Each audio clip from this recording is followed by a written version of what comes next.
ఈరోజు మరి మనం జ్ఞాపకం చేసుకోబోయేటువంటి పాఠము నాజీరు అనేటువంటి మాటను ఈరోజు మనం జ్ఞాపకం చేసుకోబోతున్నాం. ఏంటిదంటే మన పాఠం పేరు ఇది రీసౌండ్ రాకుండా ఏంటిదంటే మన పాఠం పేరు ఏం పేరండి? మళ్ళా చెప్పనా? నాజీరు. మన పాఠం పేరు ఏంటిది? నాజీరు. ఈ మాట మనం ఎక్కడో విన్నట్టుగా ఉందా? మనకి ఏమైనా బైబిల్ గ్రంథంలో నుంచి ఈ మాట ఎక్కడైనా మనకు పరిచయం అయిందా?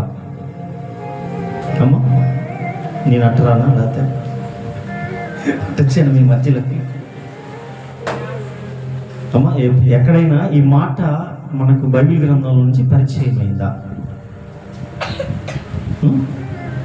పరిచయం ఏం కాలేదా అన్న? పాత నిబంధన గ్రంథంలో ఆయనే సంసోను కదా. సంసోను యొక్క జీవితంలో ఈ మాట వాడబడింది. అయితే సంసోను కంటే ముందే దేవుడు ఈ మాటల గురించి చాలా చోట్ల రాయించాడు. కానీ అసలు ఈ నాజీరు అంటే ఏమిటి, ఈరోజు దీని గురించి మనం ఏం నేర్చుకోవచ్చు అనేటువంటిది ఈరోజు మనం జ్ఞాపకం చేసుకుందాం. అయితే ఇది మొత్తం 3 భాగాలుగా నేను విభజించుకున్నాను. బహుశా ఒక భాగాన్ని ఈరోజు మనం జ్ఞాపకం చేసుకుందాం. మరలా వచ్చేటువంటి వారానికి, ఆ పై వచ్చే వారానికి మరొక 2 భాగాలు జ్ఞాపకం చేసుకుందాం. చూద్దాం అసలు ఏంటి నాజీరు అని అంటే. ఇది మన తెలుగు పదం కాదు, ఇదేమి, ఇది హిబ్రూ పదం, హిబ్రూ వర్డ్ అనమాట. హిబ్రూ పదం నాజీరు అనేటువంటిది హిబ్రూ పదం. ఈ నాజీరు అంటే తెలుగులో దాని భావం ఏమిటంటే ప్రత్యేకించబడినవాడు లేదా వేరు చేయబడినవాడు అని అర్థం. ఏంటిదట దాని అర్థం? నాజీరు అంటే అర్థం ఏంటట? అమ్మ తల్లులారా, అయితే నాజీరు అంటే అర్థం ఏంటిదట? ఇది చాలా అవసరం మనకి, అందుకే నేను 2 సార్లు చెప్తా ఉన్నాను ప్రతిదీ కూడా. ప్రత్యేకించబడిన వాడు లేదా ఇంకోటి ఏంటిది అంటే మీరు ఎంత జాగ్రత్తగా ఇస్తున్నారు అర్థమవుతా ఉంది అమ్మా. వేరు చేయబడిన వాడు. నాజీర్ అంటే దానికి ఉన్నటువంటి అర్థం, దాని భావం ఏంటంటే ప్రత్యేకించబడిన వాడు లేదా వేరు చేయబడిన వాడు అనేటువంటి అర్థం వస్తూ ఉంది. దానికి పెట్టబడిన పేరు నాజీరు. నాజీరు.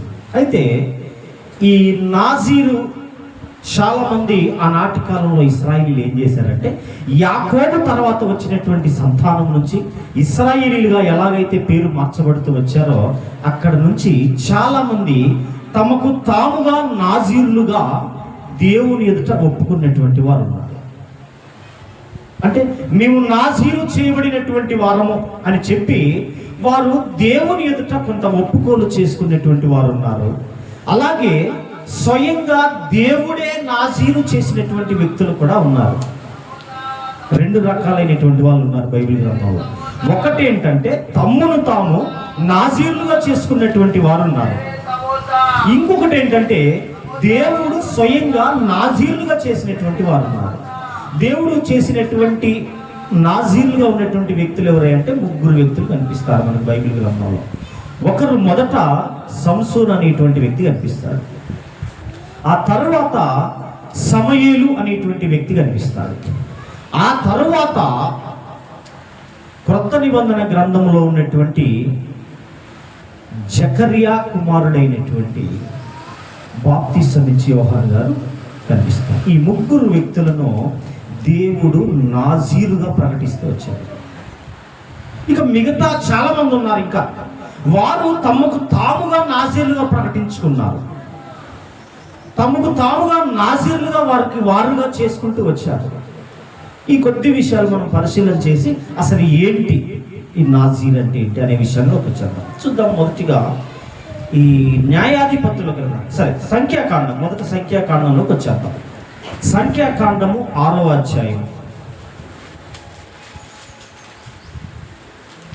మొదటి నుంచి 8 వచనాలు ఉన్నాయి. ఒక వచనం నేను చదువుతాను, ఒక వచనం మీరు చదవాలి. 6వ అధ్యాయం 1వ వచనం నుంచి 8 వచనాలు అన్నమాట. మరియు యెహోవా మోషేకు ఇలాగ సెలవిచ్చెను, నీవు ఇశ్రాయేలీయులతో ఇట్లనుము,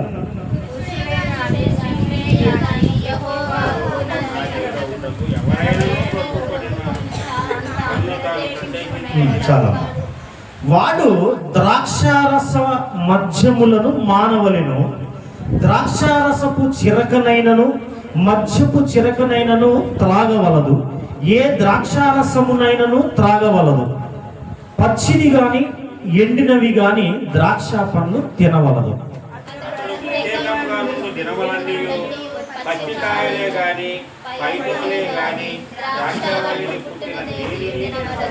అతడు నాజీరవుటకు మొక్కుకొనిన దినములన్నిటిలో మంగళ కత్తి అతని తల మీద వేయవలదు. అతడు యెహోవాకు తన్ను తాను ప్రత్యేకించుకొనిన దినములో నెరవేరు వరకు అతడు ప్రతిష్ఠుడై తన తల వెంట్రుకలను ఎదగనీయవలెను.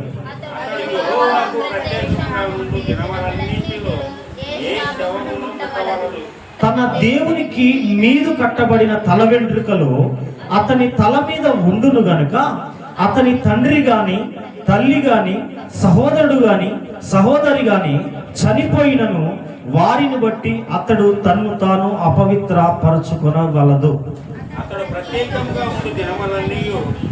యెహోవాకు ప్రతిష్ఠుడుగా ఉండును. దేవుని నామానికి మహిమ కలుగును గాక.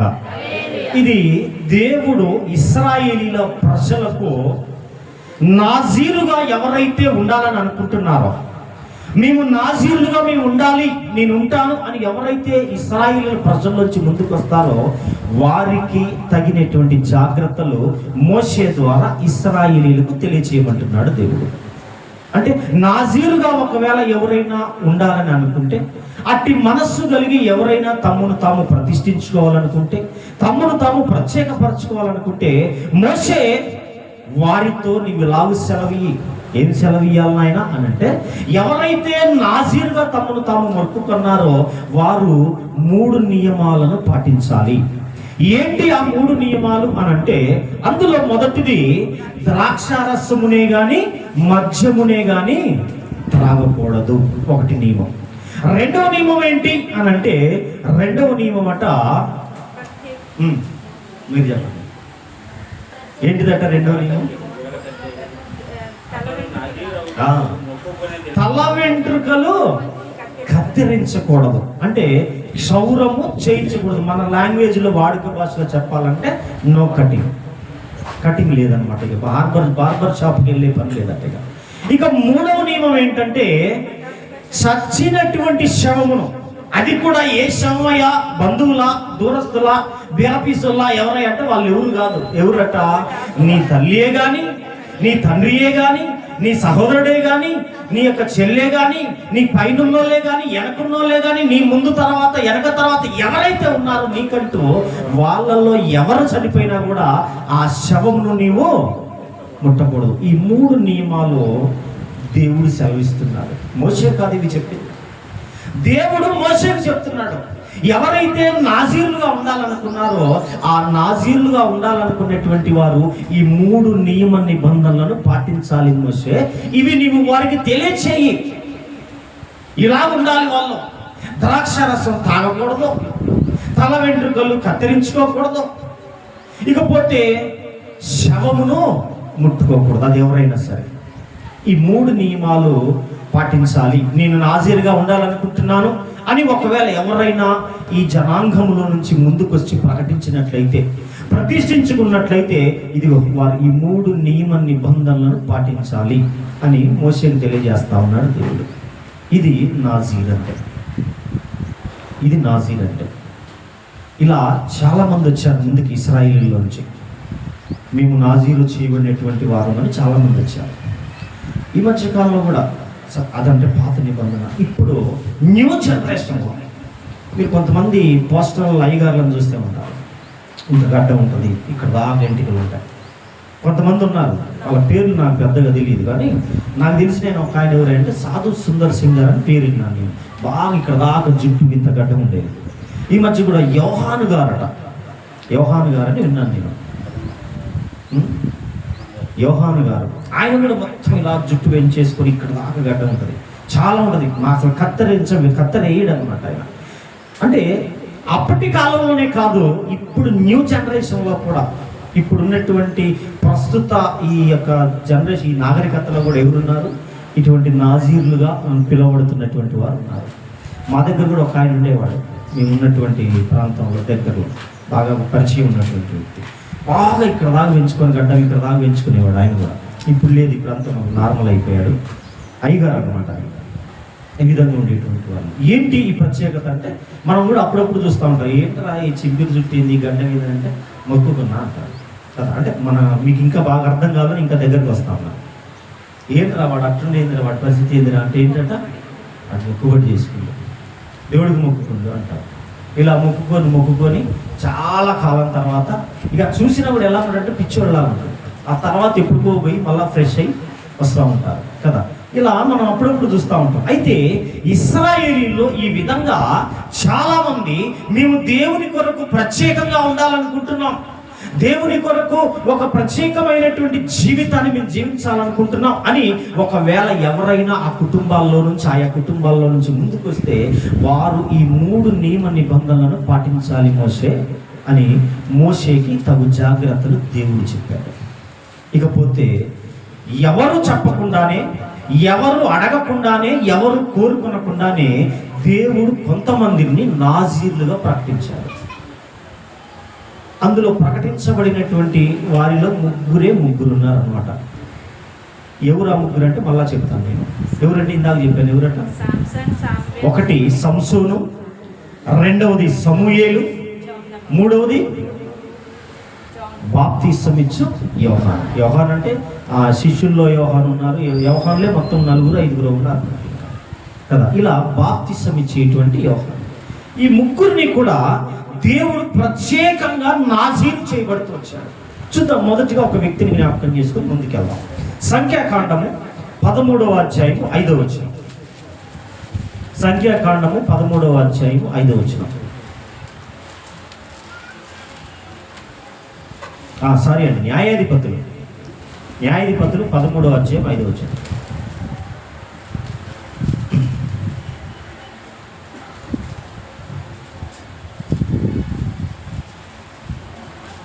నేను చదువుతాను చూడండి. నీవు గర్భవతివై కుమారుని కందువో అతని తల మీద మంగళ కత్తి వేయకూడదు. ఆ బిడ్డ గర్భమున పుట్టినది మొదలుకొని దేవునికి వ్రతము చేయబడిన వాడై ఫిలిస్తీన్ల చేతిలో నుంచి ఇశ్రాయేలీలను రక్షింప మొదలు పెట్టునని ఆమెతో అనగా. ఇక్కడ ఎవరితో మాట్లాడుతున్నారు? ఎక్కడిది ఈ సందర్భం, ఎక్కడిది ఈ సంఘటన అనంటే మొదటి వచనం నుంచి పరిచయం చేసుకుందాం. ఇశ్రాయేలీలు మరలా యెహోవా దృష్టికి దోషులు కాగా యెహోవా 40 సంవత్సరములు వారిని ఫిలిస్తీన్ల చేతికి అప్పగించెను. ఆ కాలమున దాను వంశస్థుడును జొరియా పట్టణస్థుడునైన మనోహ అను ఒకడుండెను. అతని భార్య గొడ్రాలై కాపురము లేకయుండెను. యెహోవా దూత ఆ స్త్రీకి ప్రత్యక్షమై, ఇదిగో నీవు గొడ్రాలవు, నీకు కానుపు లేకపోయిను, అయితే నీవు గర్భవతివై కుమారుని కందువు, కాబట్టి నీవు జాగ్రత్తగా ఉండి ద్రాక్షారసమునే గాని మద్యమునే గాని త్రాగకుండుము, అపవిత్రమైన దేనినైనను తినకుండుము. నీవు గర్భవతివై కుమారుని కందువు, అతని తల మీద మంగళ కత్తి వేయకూడదు. ఆ బిడ్డ గర్భమున పుట్టినది మొదలుకొని దేవునికి నాజీరు చేయబడినటువంటి వాడై ఫిలిస్తీన్ల చేతిలో నుండి ఇశ్రాయేలీలను రక్షింప మొదలు పెట్టునని ఆమెతో అనగా. ఇది ఒక స్త్రీ, దేవుని యొక్క దూత స్త్రీతో మాట్లాడుతున్నటువంటి సందర్భం. అయితే ఇక్కడ విచిత్రమైన విషయం ఏమిటంటే, దేవుడు ఎన్నుకున్నటువంటి ఆ 3 వ్యక్తులు, అంటే ఎవరినైతే దేవుడు స్వయంగా నాజీరుగా ప్రకటించాడో ఆ 3 వ్యక్తుల యొక్క తల్లులు గొడ్రాలుగా ఉన్నటువంటి వారు, అంటే కానుపు లేనటువంటి వారు, ఫలము లేనటువంటి వారు. వాళ్ళను దేవుడు ఎన్నుకున్నాడు. ఇక్కడేమో మనోహ దంపతులకు పిల్లలు లేరు. ఇక సమూయేలు కూడా నాజీరు చేయబడినటువంటి వాడే దేవుని చేత. ఈ సమూయేలు యొక్క తల్లి హన్నా కూడా, ఆమె కూడా సంతానం లేక దేవుని సన్నిధిలో ఆమె విజ్ఞాపన చేస్తున్నప్పుడు దేవుడు అప్పుడు ఆమెతో మాట్లాడినటువంటి సందర్భం. ఇక 3వది ఏంటంటే, బాప్తిసం ఇచ్చేటువంటి యోహాను గారి తల్లి కూడా సంతానం లేనటువంటి ఆమె కూడా సమాజంలో గొడ్రాలు అనేటువంటి ఒక నిందను మోస్తున్నటువంటి ఆమె. ఈ ముగ్గురు యొక్క తల్లులు కూడా సమాజంలో వీరు పిల్లలు లేనటువంటి వాళ్ళు, అంటే బొడ్డుతో సమానంగా భావిస్తున్నటువంటి వాళ్ళు సమాజంలో. అటువంటి వారికి దేవుడు గర్భఫలాన్ని ఇచ్చి ఆ గర్భఫలం నుంచి వచ్చినటువంటి వారిని నాజీరులుగా స్వయముగా ప్రకటించాడు. నేను ఈ విధంగా చేయబోతున్నాను, నీవు ఇంత జాగ్రత్తగా చేయాలి నీవు అని ఆ యొక్క సంసోను తల్లికి ముందుగానే చెప్తున్నాడు. అప్పటికి ఇంకా గర్భఫలమే లేదు, అప్పటికి గర్భఫలమే లేదు. నేను ఈ విధంగా నీకు ఒక కుమారుని ప్రసాదిస్తాను, ఇదిగో ఆ కుమారుడు ఎలాగుండాలంటే నాకు నాజీరు చేయబడాలి, నా కొరకు ప్రత్యేకించబడాలి, నా కొరకు వేరు చేయబడాలి. అతడి తల మీద మంగళ కత్తి వేయకూడదు, అతడు ద్రాక్ష రసం తీసుకోకూడదు, అతడు అపవిత్రమైనది ఏది ఏ శవమును కూడా ముట్టుకోకూడదు. ఈ 3 నియమ నిబంధనలు ఆనాటి ఇశ్రాయేలీయులకు ఏదైతే విధిస్తూ వచ్చాడో అదే నియమ నిబంధనలు ఆయన స్వయంగా నాజీరు చేసుకున్న వ్యక్తులకు కూడా ఆయన దానిని విధిస్తూ వచ్చాడు. ఇంతకీ ఎందుకు? ఈ 3 విషయంలో దేవుని యొక్క ఆంతర్యం ఏంటి? ఏం చేయాలనుకుంటున్నాడు ఆయన? అసలు ఆయన ఉద్దేశం ఏంటి? ఈ మాటలు చెప్పడం వెనుక, అంటే ఈ 3 నియమాల వెనుక ఆయన యొక్క ఆలోచన ఏమై ఉన్నది? ఇవి మనం వింటుంటే ఎలాగుంటుందంటే చాలా సింపుల్ అనిపిస్తూ ఉంటుంది. ఏంటి సింపుల్? ద్రాక్షారసం తాగనవసరం లేదు, తాగకూడదు, ముట్టుకోకూడదు, ఓకే సింపుల్. మంగళ కత్తి వేయకూడదు, అంటే క్షౌరము చేయించకూడదు, ఓకే సింపుల్. తర్వాత అపవిత్రమైంది శవమును ఏది కూడా ముట్టకూడదు, ఓకే సింపుల్. ఇంత సింపుల్ విషయాన్ని వారికి చెప్పి ఇది నేను ఏర్పరచుకున్నటువంటి నియమ నిబంధనలో నేను స్వయంగా వాళ్లకు నేను నాజీరుగా నేను చేస్తున్నానని దేవుడు ప్రకటించుకున్నాడు. ఇంత సింపులే కదా అనిపిస్తుంది, కానీ అంత సులువైన విషయాలు ఏమీ కావు ఈ 3 విషయాలు కూడా. సరే చూద్దాం. ఈరోజు ఈ 3 విషయాలలో ఒక్కొక్క విషయాన్ని జ్ఞాపకం చేసుకుందాం. ఇందులో మొదటి ఉన్నటువంటి విషయం ఏమిటంటే, మొదటి నియమం ఏమిటిది ఇక్కడ? నాజీరు అంటే ప్రత్యేకించుకున్నటువంటి వారు లేదా వేరు చేయబడినటువంటి వారు ఎలా ఉండాలనేది దేవుని నియమం. మొదటి నియమం ఏంటిది? ద్రాక్షారసమునే గాని మద్యమునే గాని త్రాగకూడదు. ఇది మొదటి నియమము. ఏముందండి ఈ నియమంలో? ఈ నియమంలో ఏం చేయాలి ఇంతకీ? ఎందుకు దేవుని యొక్క ఆలోచన దీని వెనుక ఏముంది అని మనం కొద్దిసేపు ఆలోచించినట్లయితే కొన్ని విషయాలు మనకు అర్థమవుతా ఉంటాయి. చూద్దాం. అందులో మొదటిది ఏంటంటే కీర్తనల గ్రంథము 104వ కీర్తన 15వ వచనాన్ని చూద్దాం. కీర్తనల గ్రంథము 104వ కీర్తన 15వ వచనం.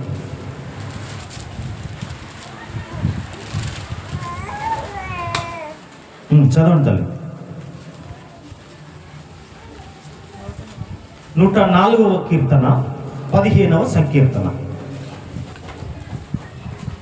సరే నేనే చదువుతాను, లేదు నాకే అవకాశం వచ్చింది. అయితే నరుల హృదయమును సంతోషపెట్టు ద్రాక్షారసమును అనేటువంటి మాట రాయబడింది. ద్రాక్షారసమును గురించినటువంటి మాట ఏంటిదట? నరుల హృదయమును సంతోషపెట్టు ద్రాక్షారసము. ఈ ద్రాక్షారసం ఏం చేస్తుందట? నరుల హృదయమును సంతోషపెట్టే ద్రాక్షారసం అట. ఇంకేం చెప్పుకోవచ్చు ఈ ద్రాక్షారసాన్ని గురించి అని అంటే, న్యాయాధిపతుల గ్రంథం మళ్ళీ ఒకసారి వచ్చేద్దాం 9వ అధ్యాయంలోకి 13వ వచనాన్ని చూద్దాం.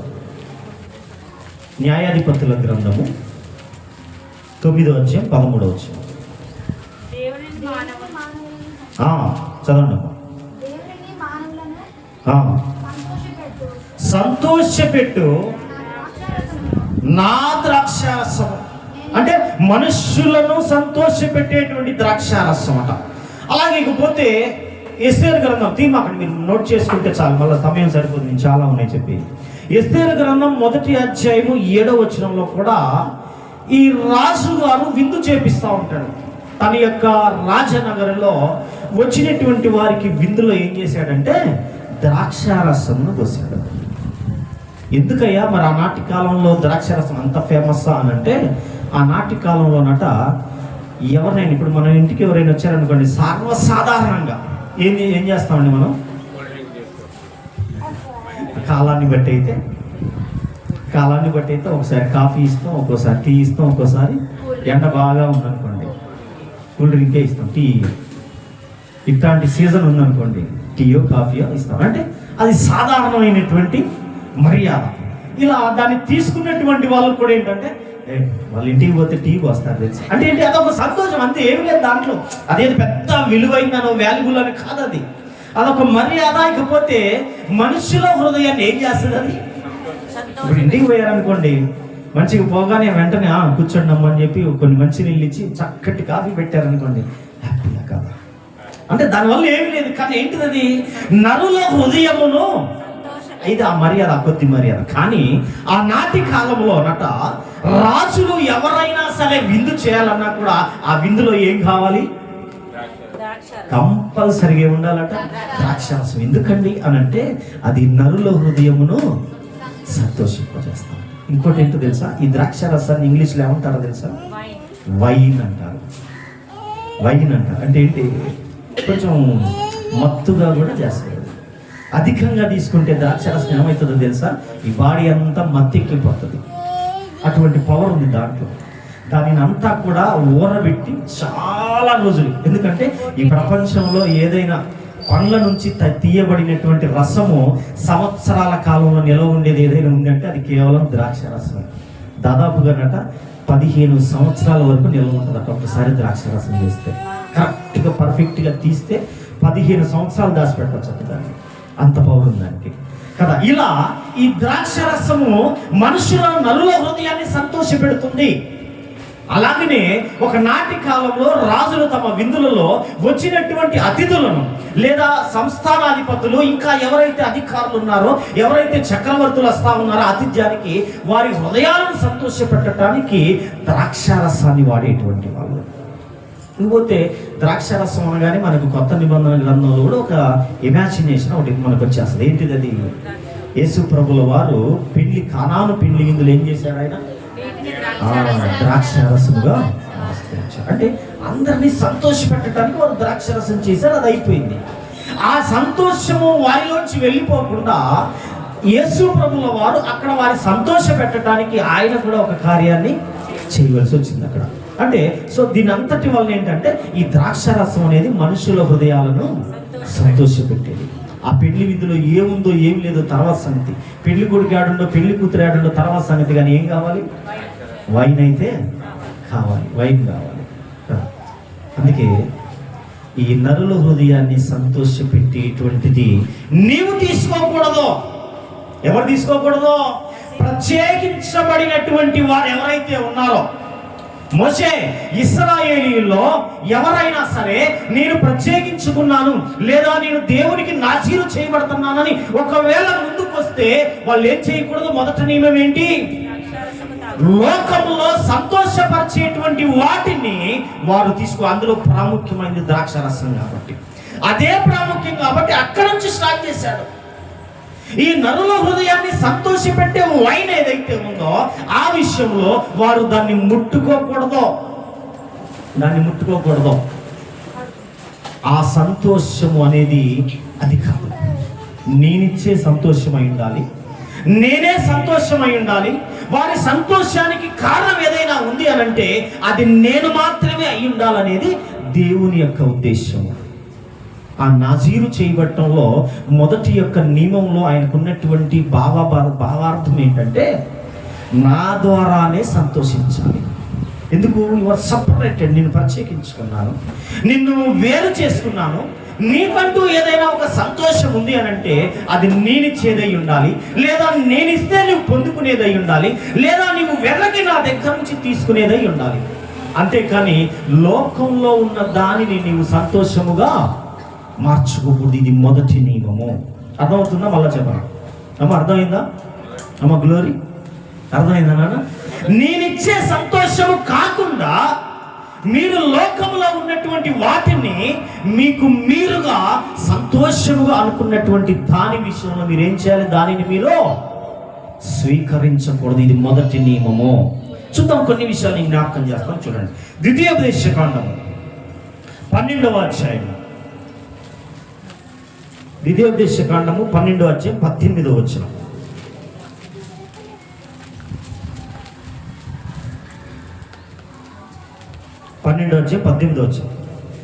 నీ దేవుడైన యెహోవా ఏర్పరచుకొను స్థలములనే నీవు, నీ కుమారుడు, నీ కుమార్తె, నీ దాసుడు, నీ దాసి, నీ ఇంట నుండి లేవీయులు కలుసుకొని నీ దేవుడైన యెహోవా సన్నిధిని తిని నీవు చేయు ప్రయత్నములన్నిటిలో నీ దేవుడైన యెహోవా సన్నిధిని సంతోషించుదు. దేవుని నామమున మహిమ కలుగును గాక.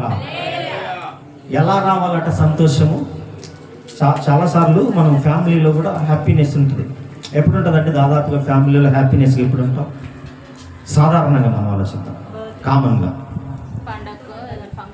ఎందుకని అప్పుడే ఉంటాం? రైటే, ఎందుకని అప్పుడే ఉంటాం?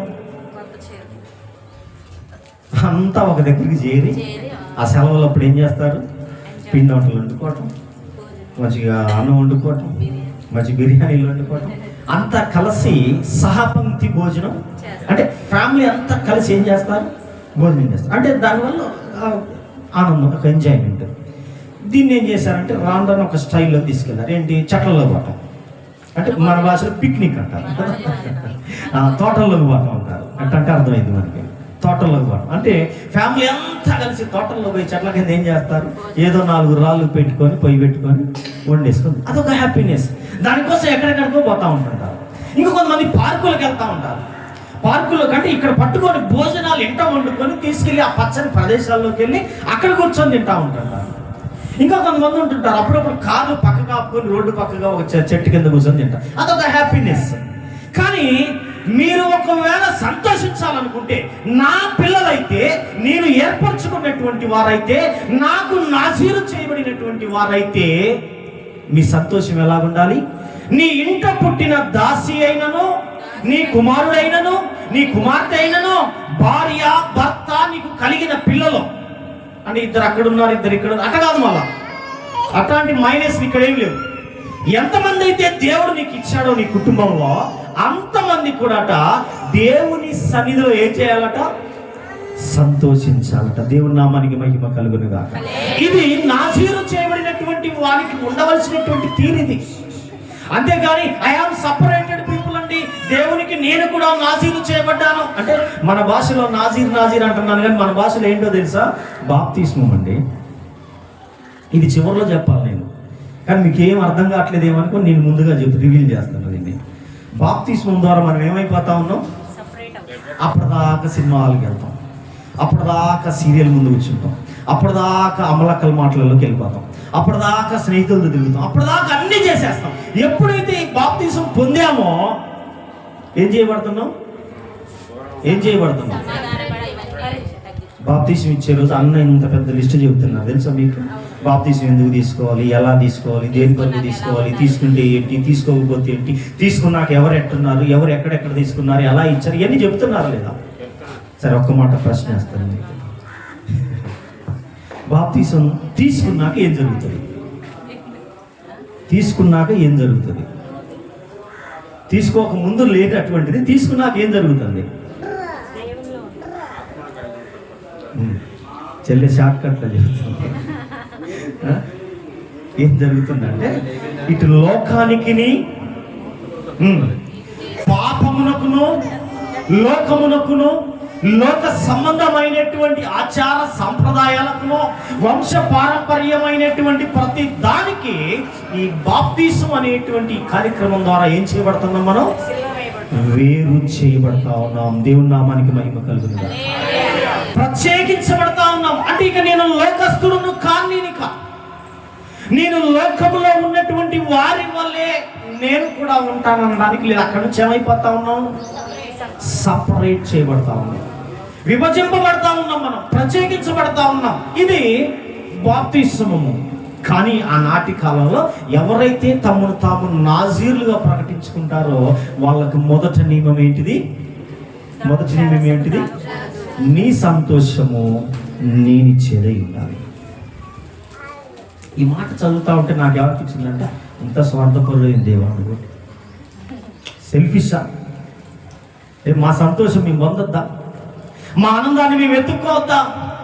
ఈ ఆనందాన్ని వెతుకులాటలో, ఈ సంతోషాన్ని వెతుక్కుంటూ, ఈ ఆనందాన్ని వెతుక్కుంటూ ఈరోజు ప్రపంచంలో ఎక్కడ నుంచో ఎక్కడికో పరుగులు పెడతా ఉన్నారు. కానీ ఒక భక్తుడు పాట పాడాడు, ఏమని? సంతోషమే సమాధానం. ఏడుందట? ఎక్కడుందట? అంతా వెతికాడట. అక్కడుందని వెతికిందట, ఇక్కడుందని వెతికిందట, కానీ చివరకు ఎక్కడ దొరికిందట? యేసయ్యలోనే సంతోషము సమాధానం.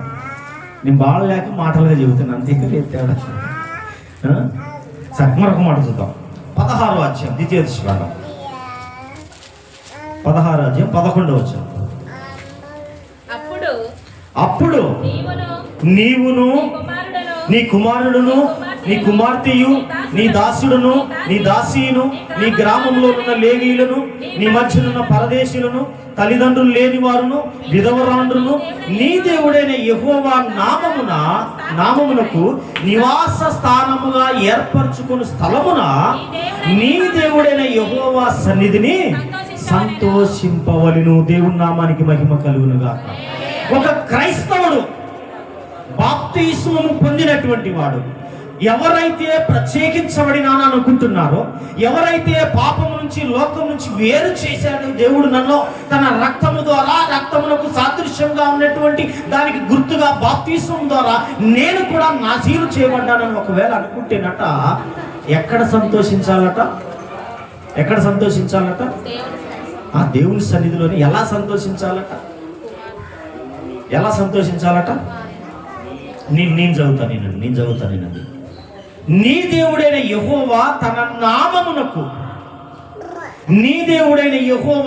నామమునకు నివాస స్థానముగా ఏర్పరచుకొను స్థలమున. ఎక్కడట? అంటే షార్ట్ కట్ లో చెప్పండి, చెల్లె చెప్తుంది. ఎక్కడమ్మా? మందిరంలో. దీని అంతటికి ఒకటే కోడ్ ఏంటంటే మందిరములో. నీ దేవుడైన యెహోవా తాను ఏర్పరచుకున్నటువంటి నివాస స్థలమున నీవును నీ ఇంట ఉన్నటువంటి వారు ఆయన సన్నిధిని సంతోషింపవలెను. మరి ఇది ఎంతవరకు వాస్తవమో ఎంతవరకు అనేది మళ్ళీ మనం ఎక్స్రే తీసుకుందాం ఈరోజు అన్ని కూడా. ఎక్కడట మన సంతోషం ఎక్కడ ఉండాలట? మందిరంలో దేవుని సన్నిధిలో సంతోషించాలట. ఎవరు ఎవరు ఎవరు? నాజీరు చేయబడినటువంటి వారు, తమకు తాముగా నాజీరు చేసుకున్నటువంటి వారు. కానండి, మనం ఒక విషయం చెప్తాం, మరి అది అబద్ధం నిజం నాకు తెలియదు, మీకు నాకు తెలియాలి. ఏంటి అబద్ధం నిజమైనటువంటి విషయం ఏంటంటే, అప్పుడప్పుడు మనం ఏం చెప్తామంటే, దేవుడు నన్ను ఎన్నుకున్నాడు, ఆయన రక్తంలో నన్ను గడుపుకున్నాడు అన్నామా లేదా?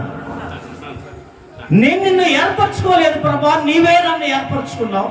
నేను నిన్ను గుర్తెరగలేదు ప్రభా, నీవే నన్ను గుర్తెరిగావు. నేను నిన్ను చూడలేదు ప్రభా, నీవే ఆ కలువరి శిలువలో నన్ను చూచావు. ఎంత పదజాలం వాడతామో, కవిత్వాలు ఆడతా ఉంటాం.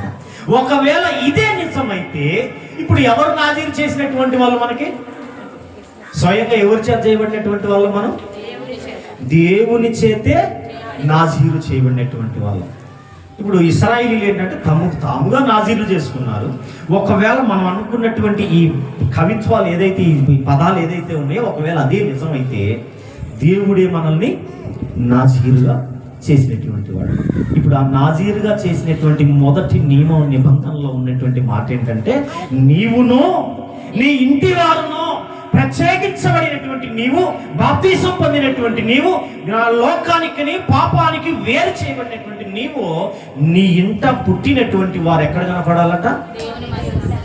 నా కుటుంబము ఆయన సన్నిధిలో నిలబడింది అనే సంతోషం ఎవరికి రావాలా? నాజీరు చేయబడిన వ్యక్తికి రావాలి. ఇదేదో చిన్నదేగా అనిపించింది. ఫస్ట్ మొదలు చదువుకోగానే ఏమనిపించింది? చిన్నదేగా అనిపిస్తా ఉంది. రాను ఇంకా చూద్దాం. ఇంకో మాట చూద్దాం. 16వ అధ్యాయంలోని 15వ వచనానికి వచ్చేద్దాం. నీ దేవుడైన యెహోవా నీ రాబడి అంతటిలోను నీ చేతి పనులన్నిటిలోను నిన్ను ఆశీర్వదించును గనుక యెహోవా ఏర్పరచుకున్న స్థలమున నీ దేవుడైన యెహోవాకు 7 దినములు పండుగ చేయవలెను, నీవు నిశ్చయముగా సంతోషింపవలెను. అంటే సంతోషించాలట. ఎలా సంతోషించమంటున్నాడు ఇక్కడ? నీ సంతోషం ఎలా ఉండాలంటున్నాడు అమ్మా? సార్ ఒక మాటలో చెప్పేద్దాం, షార్ట్కట్లో. నేను కూడా చెల్లెలు నీ రాబడి అంతటిలోనూ, నీకు వచ్చే అంతటిలోనూ నీకున్నటువంటిది ఏదైతే ఉందో, ఏదైతే నీ చేతికి అందుతుందో దాని విషయంలో ఏం చేయాలట?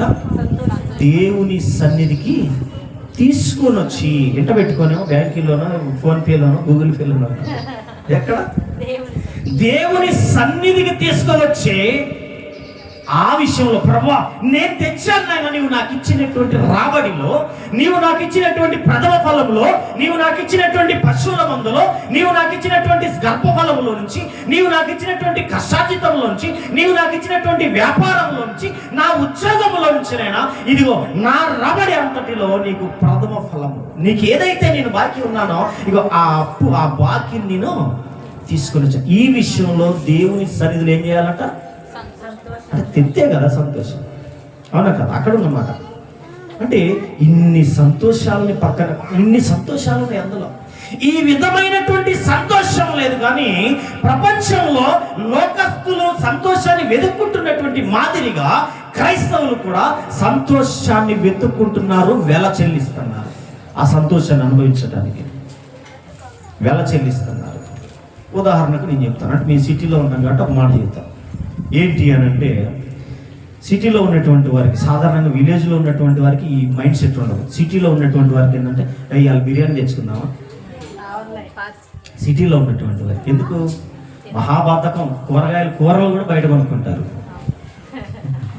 కరెంట్ బయటలో తెచ్చుకుంటాం. మహాబద్ధకం అన్నమాట.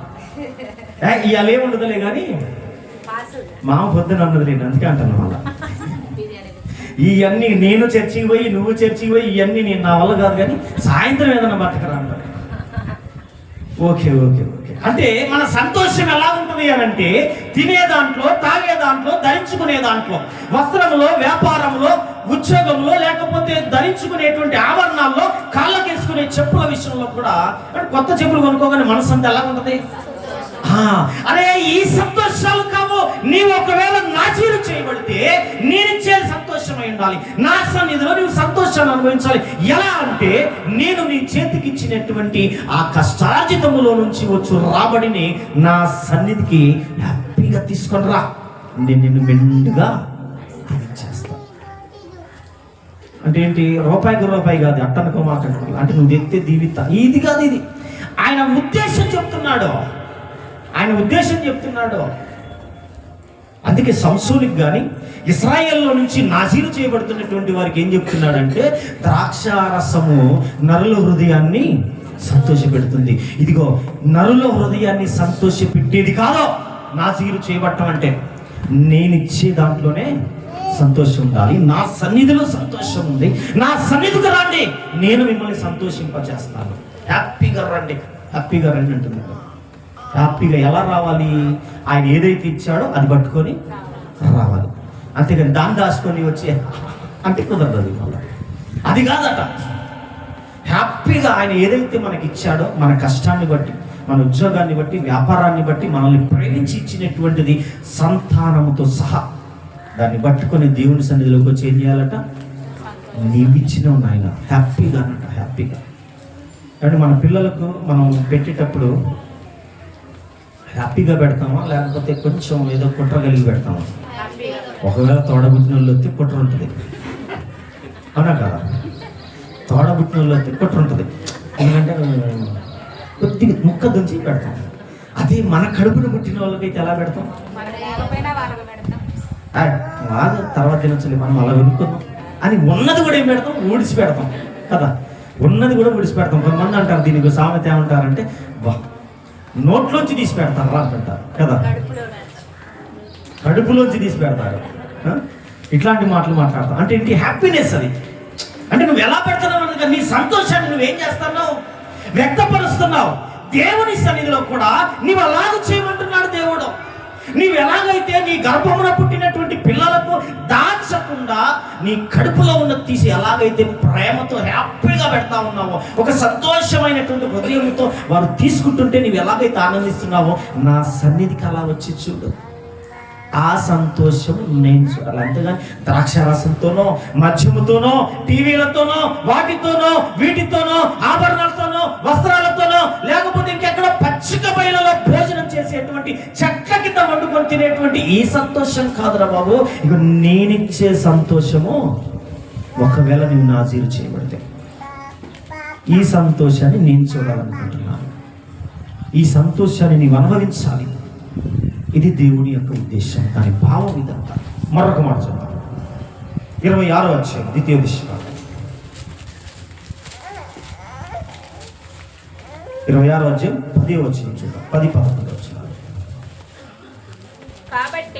కాబట్టి యెహోవా నీవే నాకు ఇచ్చిన భూమి యొక్క ప్రథమ ఫలమును నేను తెచ్చి ఉన్నానని నీ దేవుడైన యెహోవా సన్నిధిని చెప్పి, అమ్మ జాగ్రత్తగా నేను ఒక్కని చదువుతాను, మీరు వినండి. మళ్ళా చదువుతాను నేనండి, ఇది చాలా అవసరం ఇది.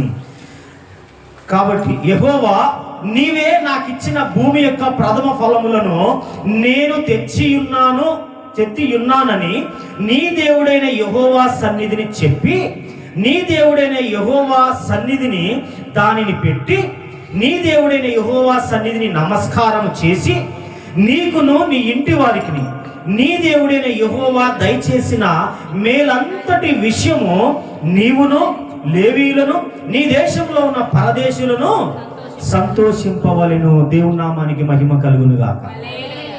ఏం చెప్పాలట దేవుడికి? ఇప్పుడు మనం అంటే నాజీరు చేయబడితే, ఒకవేళ అంటే మనం ఒకవేళ బాప్తిసం పొందితే లోకానికి పాపమునకు ఒకవేళ వేరుగా విభజింపబడినటువంటి వారమైతేనట, దేవునికి అట ఆయన సన్నిధిలోకి వచ్చాక ఒక మాట చెప్పాలట. ఏం మాట చెప్పాలట?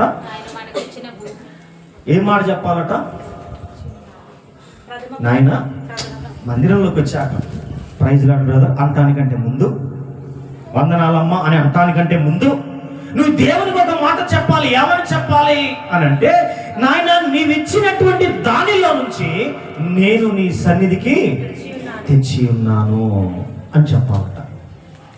చిన్న విషయం ఏం కాదు ఇది. చాలా గట్స్ ఉండాలి ఈ మాట చెప్పాలంటే, చాలా గట్స్ ఉండాలి ఈ మాట చెప్పాలంటే. ఎందుకంటే ఒకవేళ కొద్దిగా ఇంటికాడ పెట్టి కొద్దిగా నేను ముక్క పట్టుకొని వచ్చామనుకోండి, ఒకవేళ ఈ మాట చెప్పామనుకోండి, అంటే ఆ ముక్క సంగతి దేవుడికి తెలియదు అంటారా? ఒకవేళ అన్నకు తెలియకపోవచ్చు, నాకు తెలియకపోవచ్చు, మీకు తెలియకపోవచ్చు, దేవుడికి తెలియదు అంటారా? తెలుసు కదా. అన్ని తెలిసినటువంటి ఆయనకు తెచ్చినటువంటి ఆ కొద్ది దాన్ని నీ సన్నిధికి చెప్పి ఉన్నాను అని అంటే, తెచ్చి ఉన్నానని చెప్పాలంటే అంత చిన్న విషయం ఏం కాదు. అది అంత చిన్న విషయం కాదు. ఇలాగనే ఒకసారి అననీయ సప్పీరా అనేటువంటి దంపతులు దేవుని సన్నిధికి ఒకటి తీసుకొచ్చారు ముందుగా. ఎందుకంటే దేవుడి చేత నాజీరు చేయబడినటువంటి వారు, అయ్యా మేము కూడా సేవ చేస్తామన్నారు, మేము కూడా అపవిత్రమైంది ముట్టుకోమన్నారు, మేము కూడా పలానా దాంట్లో చేయవేయము, మేము నీ సేవలో ఉంటామనేటువంటి ప్రతిజ్ఞలు వాళ్ళు చేసి, తమ నాయకుడు ఎవరయ్యానంటే పేతురు గారు, కాపరి పేతురు గారు. ఆనాటి సంఘంలో, ఆ సంఘంలో ఉన్న విశ్వాసులే అననీయ సప్పీరా, ఇద్దరు భార్యాభర్తలు. అందరూ ఒక నిర్ణయాలు తీసుకుంటున్నారు. ఏమని అంటే, అయ్యా వీళ్ళు పలానా పరిచర్యకి వెళ్తున్నారు, వీళ్ళకి మరి పరిచర్యలో భోజనం అవసరం, పరిచర్యలో రవాణా సౌకర్యం అవసరం, పరిచర్యలో ఈ విధమైనటువంటి ఎన్నో అవసరాలు వారికి అవసరమైంది. కాబట్టి ఈ అవసరాల నిమిత్తము, ఈ పరిచర్య నిమిత్తము అనేకులకు సువార్త ప్రకటించడానికి అక్కడ ఏది వారికి అవసరమో అని చెప్పి అందరూ కూడా వారి వారి వంతుల చొప్పున వారికి ఉన్నటువంటి దానిని ద్రవ్యంగా మార్చి అపోస్తలుల దగ్గరికి తీసుకొస్తున్నారట. అలా తెచ్చేటువంటి క్రమంలోనే ఈ అననీయ సప్పీరాలు కూడా అనుకున్నారట, అయ్యా మనకు ఒక పొలం ఉంది కదా, ఈ పొలాన్ని కాస్త అమ్మి మనం కూడా తీసుకొచ్చి మనం వండించేద్దాం. ఎందుకంటే ఇది ఆయన ఇచ్చాడు కదా, ఇది ఆయన ఇచ్చిన భూమి ఆయనదే కదా, ఆయన పెట్టిందే కదా, కాబట్టి ఇచ్చేద్దాం. ఈ విధంగా అపోస్తుల పరిచర్యకు మనం కూడా సహకరిద్దామని చెప్పి ఇద్దరు కూడా ఒకరికొకరు మాట్లాడుకున్నారు. మాట్లాడుకొని అయిపోయింది, బేరం అయిపోయింది, ద్రవ్యం చేతికి వచ్చింది, అంటే సొమ్ము చేతికి వచ్చింది.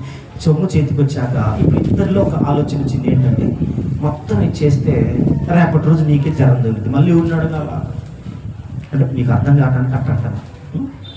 మనకే ఏదో ఒక సమస్య వచ్చింది, అవసరం వచ్చింది, మళ్ళీ ఎవరిని అడగాల? మళ్ళా పోయి పేతురుని అడుగుతామా? మళ్ళా పోయి ఇంకెవరైనా పక్కన వాళ్ళని అడుగుతామా? లేదు. అందుకే మనం ఏం చేద్దామంటే కొంత మనం ఉంచుకొని కొంత ఇచ్చేద్దాం అనుకున్నారు. మంచి ఆలోచనే, కానీ ఒప్పుకున్నారు. ఏమని? ఇస్తామని ఒప్పుకున్నాడు. ఒప్పుకున్న దాని ప్రకారంగా చేయలేకపోయేసరికల్లా పేతురు గద్దించాడు. ఎందుకు? సాతాను నీ హృదయమును ప్రేరేపించి ఉన్నాడు అనేటువంటి మాట. ఇద్దరు భార్యాభర్తలు కూడా సభలోనే సభా సముఖంగా చనిపోతూ వస్తారు. ఒకరి తర్వాత ఒకరు చనిపోయారండి. నియమ నిబంధనలు అంత చిన్న చితక విషయాలేమీ కావు, చిన్న చితక విషయాలు. అందుకే ఏం చెప్పాలట ఆయన సన్నిధికి వచ్చినప్పుడు, ప్రైజ్ లార్డ్ బ్రదర్ వందనాలమ్మా అని అనటానికంటే ముందు, నాయనా నీవు ఇచ్చినది నీకు తెచ్చి ఉన్నాను, ఏదైతే నీవు నాకు ఇచ్చి ఉన్నావో, ఏదైతే నన్ను ప్రేమించి నా దాకా తీసుకొచ్చావో, ఇదిగో అందులో నుంచి నీ భాగాన్ని నీకు తెచ్చాను. ఇది దేవుడికి సమాధానం చెప్పాలి, మనం దేవుడికి చెప్పాలట. అలా చెప్పి నా సన్నిధిని మీరేం చేయాలి? ఒకవేళ నిజంగా తెచ్చామనుకోండి, హ్యాపీనెస్ ఉంటుందా ఉండదా? ఇప్పుడు ఎందుకు హ్యాపీనెస్ లేదనంటే తేట్లే కాబట్టి ఏముండదు, మనకి హ్యాపీనెస్ ఉండదు. అందుకే ఇక లోకములో ఉన్న వాటి కొరకు మీరు ఎలాగైతే సంతోషాలు వెతుక్కుంటున్నారో, సంతోషాల కొరకు కొనుక్కుంటున్నారో, సంతోషాలను తయారు చేసుకునేటువంటి రూపాలలో మీరు ఎలాగైతే మీరు సొంతం చేసుకుంటున్నారో, కానీ నా సన్నిధిని మీరు ఏం చేయాలి? సంతోషించాలి. ఇది నాజీరు చేయబడినటువంటి వారికి దేవుడు చెబుతున్నటువంటి నియమం. ఇది మరొక మాట చూద్దాం. ఇంకా 27వ అధ్యాయం 7వ వచనం ద్వితీయోపదేశ కాండంలోనే,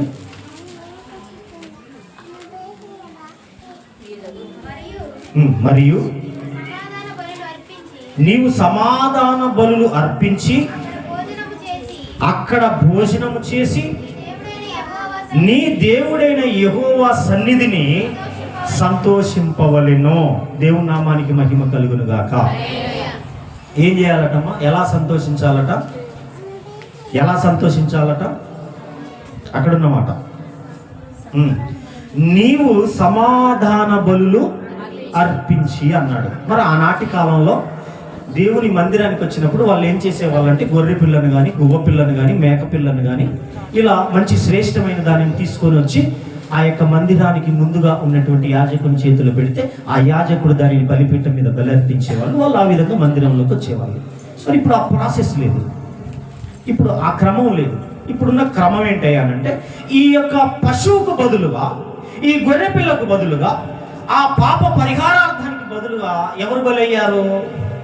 యేసుక్రీస్తు ప్రభుల వారు. అంటే ఇప్పుడు నువ్వు మందిరానికి ఏం తీసుకొని రావాలి? ఈ బలిని తీసుకొని రా. సమాధాన బలి ఏం చేయాలి? నువ్వు మందిరానికి ఎలా రావాలట? ఒక బైబిల్, ఒక నోట్బుక్ పట్టుకొని రావటం కాదు ఇది. ఎలా రావాలట? విన్నాం కదండి. ఎలా రావాలట? నీ బలిని, నీ సమాధాన బలిని అర్పించి అన్నాడు. ఆ సమాధాన బలికి పశువుగా ఆయనే మారుగా ఆ శిలువ మీద బలి అయ్యాడు. కాబట్టి ఇప్పుడు ఆయనను కలిగి నువ్వు మందిరానికి రావాలి. ఎవరిని కలిగి రావాలి? దేవుని కలిగి మందిరానికి. మనం ఎలా వస్తామంటే యాక్స్ సెంట్ తోటి, జీటాక్ పౌడర్ తోటి, మంచి కలర్ఫుల్ షాంపూ తోటి, మంచి ఐరన్ చేసినటువంటి డ్రెస్సింగ్ తోటి మందిరంలోకి ఎంటర్ అవుతాం. యేసు ప్రభు తప్ప. బైబిల్ కూడా మంచిదే, కాస్ట్లీదే ఉంటుంది. పిచ్చి బైబిల్ ఏమి ఉండదు. మనకి చదువు వచ్చినా రాకపోయినా, అది చూసినా చూడకపోయినా కూడా బైబిల్ మాత్రం ఎలా ఉండాలి? అన్ని మంచిగానే ఉండాలి. కానీ ఎవరు లేరు ఇక్కడ. సమాధాన బలి అయినటువంటి, మారుగా ఉన్నటువంటి యేసు ప్రభు మాత్రం లేదు. ముట్టిగా పోతున్న మందిరంలోకి. మందిరంలోకి ఎవరు వస్తున్నారో ఉట్టాలనే వెళ్ళిపోతున్నాం, శుభ్రంగా తయారైపోయి. కానీ అసలు ఎవరు లేరు.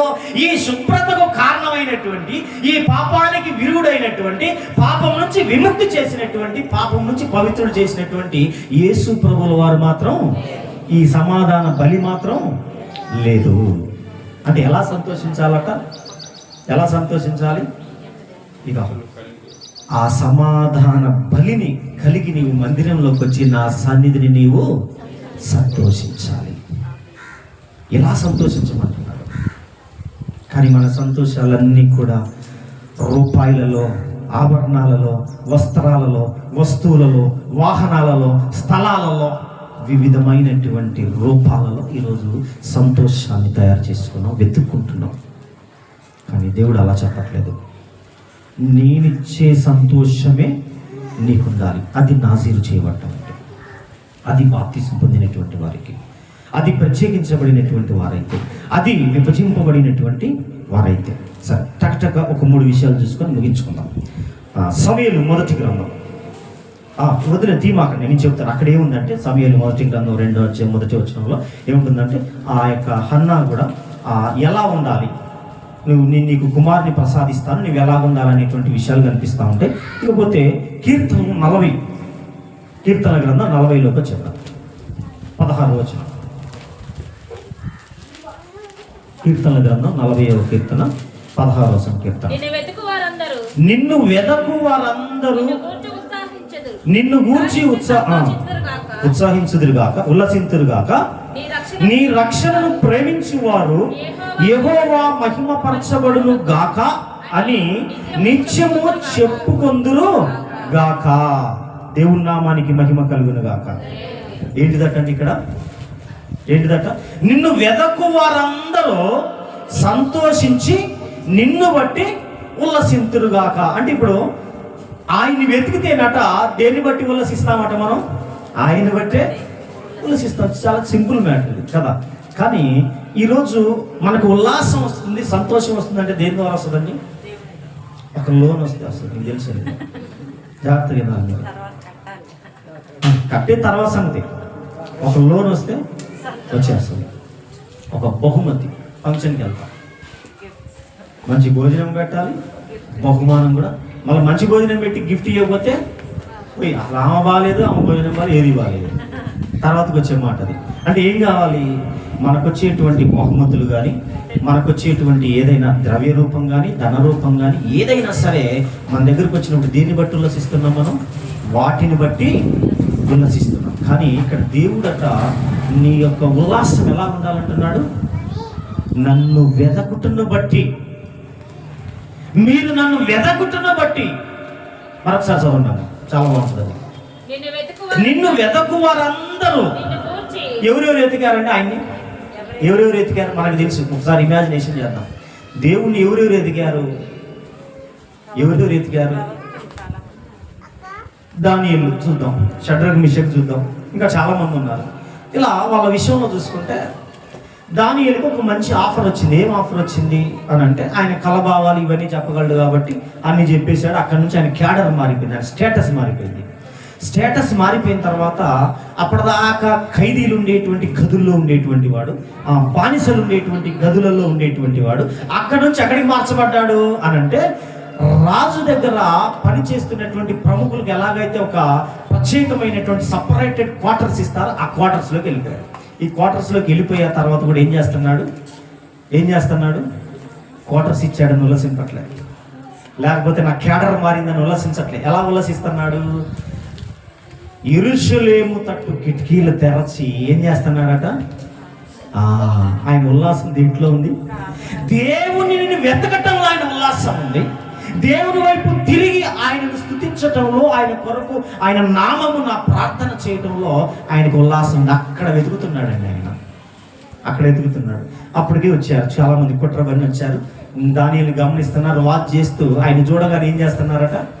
కిటికీలు తెరిచి, యెరూషలేము తట్టు కిటికీలు తెరిచి సాష్టాంగ నమస్కారం చేసి దేవునికి స్తుతి గానాలు చేస్తూ ఉంటే తీసుకుపోయి రాజు దగ్గర ఫిర్యాదు చేశారు. అయ్యా, నీవు పలానా విధిని నిర్ణయించావు, పలానా శాసనాన్ని రాయించావు కదా, ఈ దానియేలు మాత్రానికి ఆ దేవుని సముఖమునకు ఆయన ప్రార్థన చేస్తా ఉన్నాడు అని ఫిర్యాదు చేస్తూ వచ్చారు. దానియేలు ఏమాత్రం బెదురులేదు. ఎందుకు? ఆయన్ని వెతకువారు ఉల్లసించుదురు అని దేవుని వాక్యం సెలవిస్తా ఉంది. భయం లేదు, టెన్షన్ లేదు.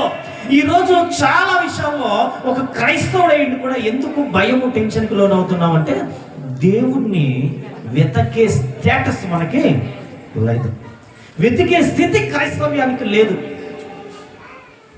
దావీదు గారు కూడా అన్నట ప్రారంభమునే, ఎప్పుడు ఇంకా చీకటి ఉండగానే, తెల్లవారక ముందు ఎప్పుడో 3 4 గంటలప్పుడు ఆయన లేచి సాష్టాంగపడి దేవుణ్ణి ఎదుర్కొనేవాడట.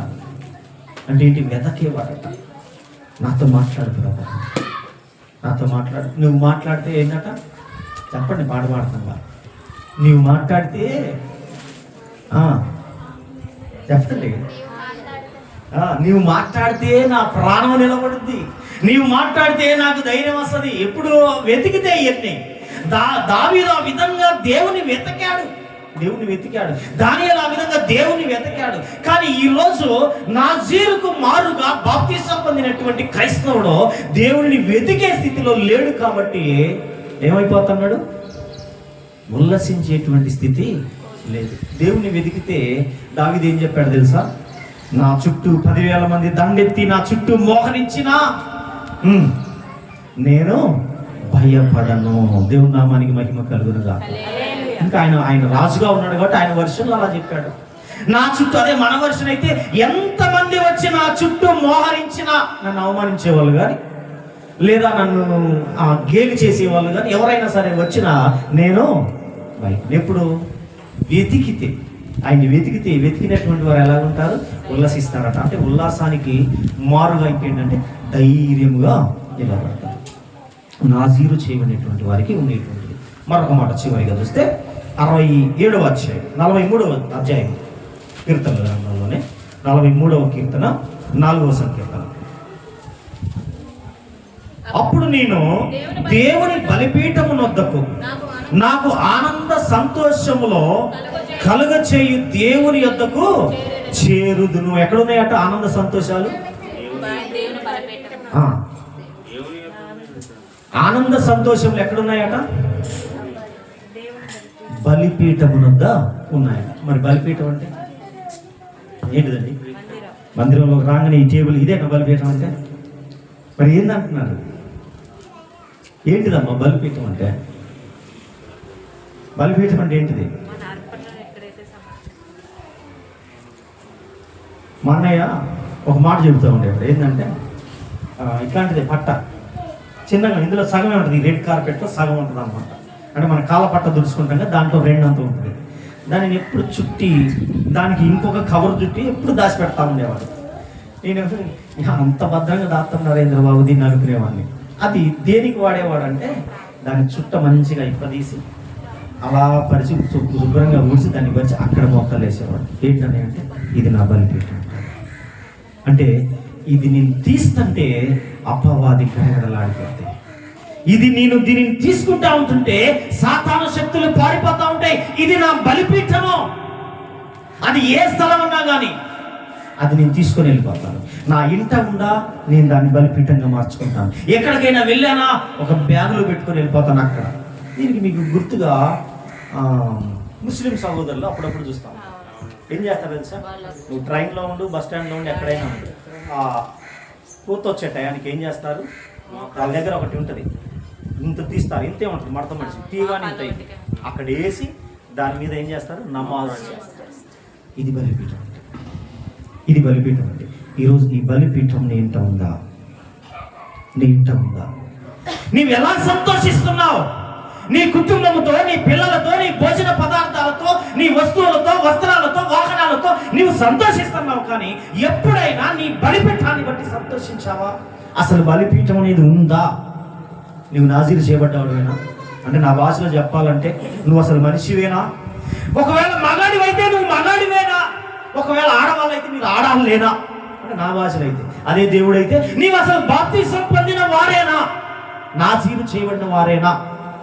దేవుని భాషలో అయితే బలిపీఠము లేని కుటుంబాలు, బలిపీఠము లేని వ్యక్తులు, బలిపీఠం యొక్క ప్రత్యేకత తెలియని వ్యక్తులు క్రైస్తవులు ఈరోజు. అందుకే అంటున్నాడు, నీ సంతోషము మనుష్యులను సంతోషపెట్టు వాటి అందకూడదు. ఇది మొదటి నియమం. సంసోనే కానీ సంసోనే కానీ సమయలే కానీ బాప్తిసం ఇచ్చే యోహానే కానీ మరి ఎవరైనా సరే నాజీరు చేయబడినటువంటి వారైతే మొదటి నియమం ఏమిటంటే మనుషుల హృదయమును సంతోషపెట్టేది నీకుండకూడదు, నేనిచ్చేదై ఉండాలి. అది బలిపీఠమే కావచ్చు, దేవుని సన్నిధిని నువ్వు తీసుకొచ్చే రాబడి అంతటిది కావచ్చు, నీకు ఇచ్చినటువంటి గర్భఫలము కావచ్చు, నీకు ఇచ్చినటువంటి సంతానంలో ఏదైనా సరే ఆయన సన్నిధికి తీసుకొచ్చి చెప్పి సంతోషించు. ఈ సంతోషం నీకుండాలి అంటున్నాడు.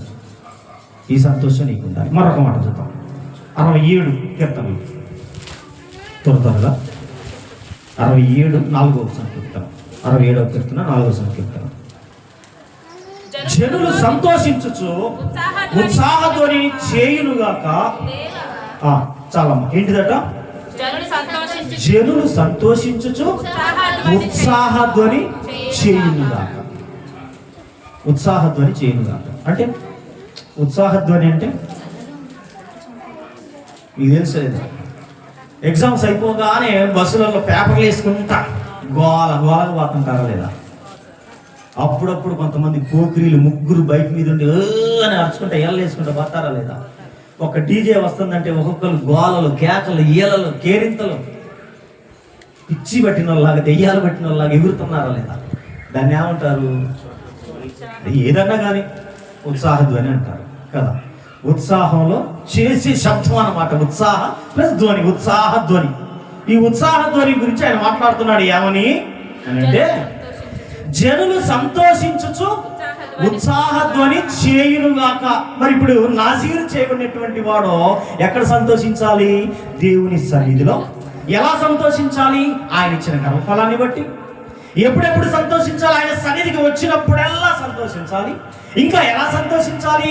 ఆయన బలిపీఠం వద్ద ఆయనను ఎదుర్కొన్నప్పుడు సంతోషించాలి. ఈ యొక్క సంతోషం అట ఏం చేస్తుందట? ఉత్సాహ ధ్వనిని కలగజేస్తుందట. ఈరోజు ఉత్సాహ ధ్వని ఎప్పుడైనా మన భాషలో ఉత్సాహ ధ్వని అంటే ఏంటండి? మన వేరు కదా. మన భాషలో ఉత్సాహ ధ్వని ఏంటిది? దేవుని స్తుతించేటప్పుడు, దేవుని ఆరాధించేటప్పుడు ఎలా? ఉత్సాహముతోటి, ఉత్సాహ ధ్వనితోటి. ఎందుకో ఫీల్ అవ్వాలి. దేవుణ్ణి మనం స్తుతిస్తున్నప్పుడు, ఆరాధిస్తున్నప్పుడు అది ఫీల్ అయిపోవాలి మనం. అంటే ఆ ఇమాజినేషన్లోకి వెళ్ళిపోవాలి. ఎప్పుడు వెళ్తాం అని అంటే ఇగో ఈ విధమైనటువంటి సంతోషము దేవుల్లో నీవు అనుభవించగలిగినప్పుడు ఆ ఫీల్ నువ్వు అనుభవిస్తావు. ఈరోజు ఆ ఫీల్ లేదనమాట. ఏంటంటే పాడాలా వద్దా? ఒకటి వెనక్కి, ఒకటి రాగం ముందుకి, ఒక చప్పట్లు వెనక్కి, ఒక చప్పట్లు ముందుకి. ఉత్సాహధ్వని ఉండదు అనమాట కదా. ఒకవేళ ఆ కొట్టుడే లేదని అనుకోండి, ఉత్సాహధ్వని ఉండదా అనుకుందాం. అంటే దాంతో సంబంధం లేదు, దేంతో సంబంధం లేదు. నీవు పొందుకున్న దాన్ని బట్టి నువ్వేం చేయాలి? దేవుని సన్నిధిలో ఉత్సాహధ్వని చేసే విధంగా ఉండాలి. ఇది నాజీరు చేయబడటంలో మొదటి నియమం ఉంది. సరే, ఇంకా చాలా విషయాలున్నాయి. ఇంకా 2 విషయాలున్నాయి. మళ్ళీ ఒక 2 వారాలు దాన్ని జ్ఞాపకం చేసుకున్నాము. దేవుడి మాటలు దీవించాక